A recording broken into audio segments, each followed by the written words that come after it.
A major setback in the labour dispute between Canada Post and its picketing workers today. Canada's Labour Minister says his appointed mediator has suspended negotiations, adding that both sides are too far apart on critical issues.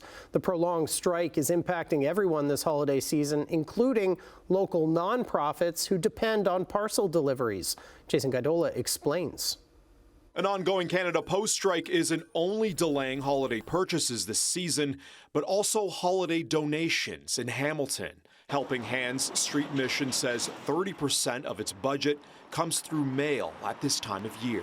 We're not at the point where we need to be thinking about shutting our doors before the end of the year, but it definitely stabilizes us for the next year. And so if we don't get all the funds in now to balance out the budget, then next year it would be a very real possibility that we'd have to think about closing. Lisette Sayes says programming like their free cafe and clothing store may shutter if they can't meet their $300,000 budget. Depending on how long postal workers stay on the picket line, she is encouraging donors to walk in or e-transfer their donations. I think it's about 250 people that we see in any given week. So even just a week, it would be a big impact for people. The labor dispute between 55,000 workers and Canada Post hit the skids again after Labour Minister Stephen McKinnon posted this on X today, saying the special federal mediator has decided to temporarily suspend mediation between Canada Post and QPW. After several intensive days of negotiation, his assessment is that parties remain too far apart on critical issues for mediation to be successful at this time. Critical issues include wages and work structure.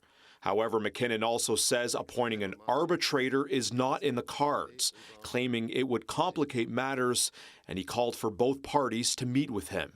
McKinnon adds small businesses and others are being hit hard by the ongoing conflict. The postal system is how we receive those donations, and if we're not able to raise the funds that we need for the end of the year, that is it's a big scary prospect for the beginning of 2025.